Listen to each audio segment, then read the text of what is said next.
y a peu d'années, le Parisien attentif pouvait apercevoir un objet inhabituel sur ce petit square sans nom. À la place de l'arbrisseau chétif qui en occupe aujourd'hui le centre, c'était le socle de la statue d'Émile Zola. Il était là. Mais alors, qu'est-il donc advenu de l'imposant monument où le génie du statuaire avait su fixer dans le bronze notre Émile Zola national en une posture si dignement redingotée? Jusqu'où les flots de vicissitudes monumentales ont-ils charrié ces quintaux de métal noble?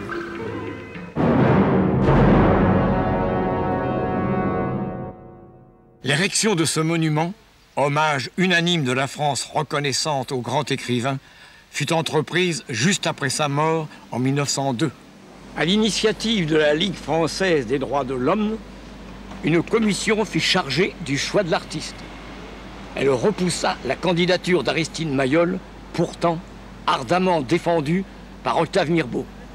Il ne paraissait pas certain que Maillol fût capable de sculpter convenablement une redingote. Par conséquent, l'ouvrage fut confié au Belge Augustin Meunier, qui semblait plus qualifié en matière de redingote.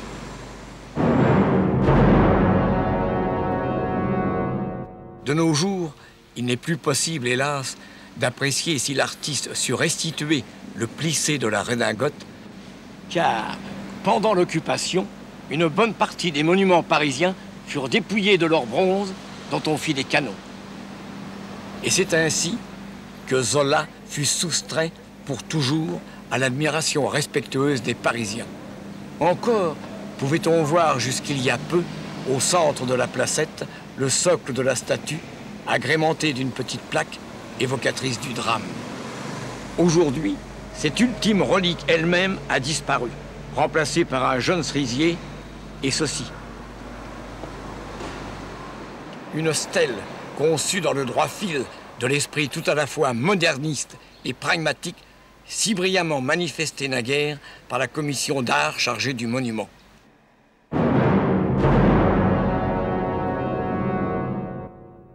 Un triste et terrible destin donc, que celui de la statue de Zola.